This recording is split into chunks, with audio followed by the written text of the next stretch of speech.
नबी सबसे पहले एक बार दुरूशी पढ़ने अल्लाहुम्मा सल्ली अला सय्यिदिना व मौलाना मुहम्मद वसल्लम सल्लल्लाहु अलैहि। और दुआ करता हूँ कि मेरे और आपके वालिदैन की अल्लाह ताला मग़फ़िरत फ़रमाए। और आप भी दुआ कीजिए कि अल्लाह ताला मेरी वालिदा मोहतरमा को जन्नतुल फ़िरदौस में आला मुक़ाम अता फ़रमाए, आमीन। जज़ाकल्लाह।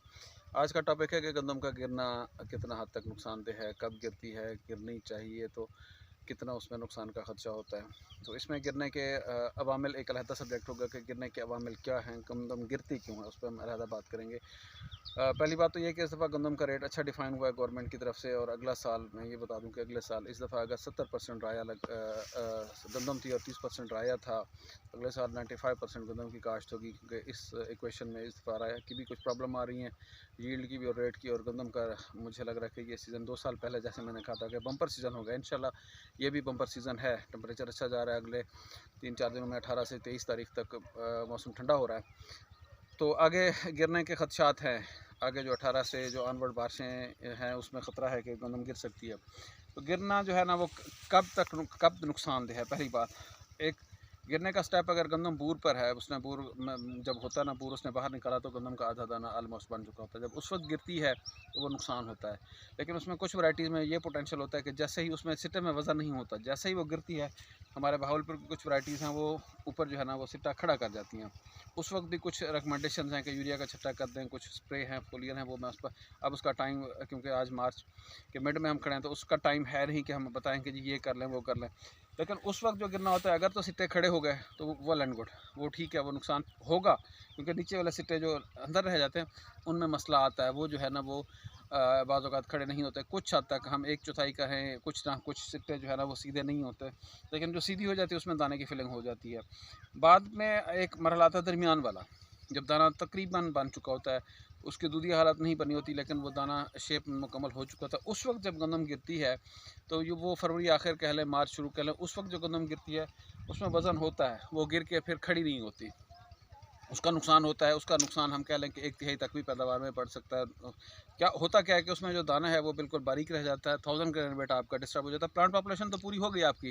जो मेरा मॉडल है, जो मेरी रिसर्च है कि प्लांट पॉपुलेशन, सिट्टे में दानों की तादाद और दानों का वज़न, अब दानों की तादाद का भी फ़र्क पड़ जाता है और दानों का वज़न का भी फ़र्क पड़ जाता है। लेकिन आपकी प्लांट पॉपुलेशन पूरी थी तो एक जो हमारी ट्रायंगल है उसमें एक चीज़ पूरी थी, लेकिन बाकी एक शदीद मुतासर हो रही है, वो 1000 ग्रेन वेट। उस वक्त का नुकसान जो है ना वो ज़्यादा होता है। अब आ जाते हैं ये वाला मरला। ये गंदम मेरे ख्याल में चंद दिन पहले की गिरी है, हफ्ता शायद हुआ होगा, हफ्ता 10 दिन हो गए। तो इसमें जो है ना दाना तकरीबन इसमें दाना भर चुका है, ये दूधिया हालत में गंदम आ चुकी है। अब यहाँ पर मैं आपको दिखाता हूँ कि ये ऊपर वाले सिट्टे पड़े हैं। ये ऊपर वाले जो सिट्टे हैं, यहाँ पर आप चेक करें कि ये वाले, इनका आप दाना देखें, ये वाले सिट्टे देखें, यहाँ पर इनका जो दाना है ना ये पूरा भरा पड़ा है। इसमें दाने की भराई मुकम्मल हो चुकी है।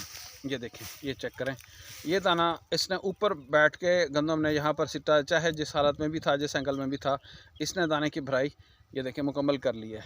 ये वाले सिट्टे बिल्कुल सही है, इसने अपना नुकसान शो नहीं किया। अब प्रॉब्लम कहाँ पर आ गई? प्रॉब्लम आती है ये जो नीचे सिट्टे पड़े हैं, ये वाले, ये नीचे हैं। अब हम इनको कितना काउंट करें, ये कितना हिस्सा हो सकते हैं? ये वाले सिट्टे जो है ना इनमें मसला है। अब इनका और इनका कंपैरिजन करें, ये देखें, बेशक ये सिट्टा छोटा है, शायद इसने बढ़ोतरी भी नहीं की। अब इसका कंपैरिजन करें कि इसमें दानों की भराई मुकम्मल है, दाना उभरा हुआ है, इसमें दाने उस लेवल के नहीं बने। अब ये अलहदा बात है कि इसकी बढ़ोतरी का असर हुआ नहीं हुआ, हम इस पर नहीं जाते। अब मैंने वीडियो से पहले यहाँ पर दाने इनके निकाले, ये देखें, ये मेरे हाथ पर आपको नज़र आ रहा होगा, ये इस सिट्टे के हैं, ये ऊपर वाले सिट्टे के हैं।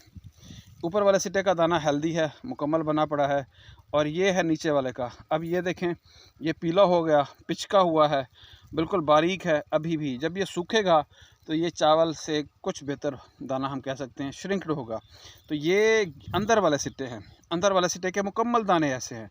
ये किस सूरत में गिरी है गंदम के जी, जिस पर दाना इसका तकरीबन जो है ना वो मुकम्मल पानी की भराई कर चुका था और दूधी हालत में जा चुका था, ये उस वक्त गिरी है। उस वक्त गिरने से भी जो अंदर ये दाना था, अंदर जो सिट्टे रह गए, अब वो है 10वां हिस्सा, वो है 5वां हिस्सा, वो कितने हैं वो है नॉट श्योर। लेकिन ऊपर वाली जो लेयर पड़ी है उसमें से और इसमें से ये फ़र्क है कि यहाँ पर दाना बारीक है। अब ये यहाँ से मैं निकालता हूँ, ये देखें, ये इस वीडियो में चेक करें कि यहाँ पर ऊपर वाले पड़े हैं। अब मैं यहाँ से सिट्टा निकालता हूँ, ये नीचे वाला, ये देखें, ये चेक करें। अब यहाँ पर आके चेक करें कि ये इसका साइज़ देखें, ये नीचे वाले, ये सिट्टे और इन सिट्टों में फ़र्क है, इन सिट्टों में और इन सिट्टों में आपको यहाँ पर फ़र्क विजिबल है। ये कौन से हैं, ये नीचे है, ये चेक करें, इनमें चावल होगा, इनमें दाना, ये सारे नीचे वाले, ये सिट्टे बढ़ोतरी भी नहीं कर रहे और सिट्टों में जो है ना वो दाना बिल्कुल छोटा रह गया। ये देखें ये वाले।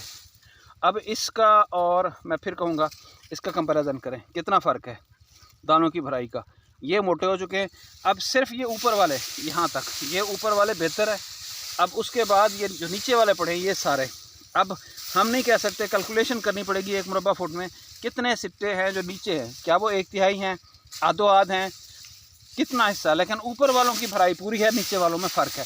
तो जितना नीचे वाले सिट्टे दाना हमारा कमज़ोर कर जाते हैं, उतना जितना नीचे वाले सिट्टे डिस्टर्ब होते हैं तो वो जो है ना उतनी यील्ड का अब दाना मुकम्मल। हाँ, एक केस होता है जैसे अगला हफ्ता आ रहा है, बारिशें आ रही हैं, उस वक्त दाना हमारा इस हालत में हो मुकम्मल, उसने भराई कर ली दूधिया हालत से भी। ये देखें ये इसकी दूधिया हालत है, मतलब इसमें जो है ना वो स्टार्च है, ये इसका सिर्फ छिलका रह गया, अंदर इसने भराई पूरी कर ली।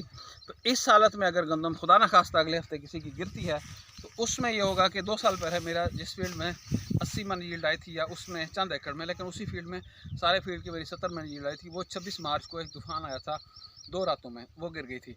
उस केस में ये होता है कि अगले हफ्ते में या इस महीने के आखिर में जब दाने तकरीबन अगेती की, नवंबर बस्त से पहले वाली गंदम जब उसके दाने मुकम्मल भर चुके हों, सिर्फ उसने सूखना है, जब वो लॉजिंग होती है उसमें आपका नुकसान बहुत ही कम होता है। उसको हम 2% कह लें, 5% भी मैं शायद ज़्यादा कह जाऊँगा, उसमें सिर्फ गंदम ने पक के सूखना था।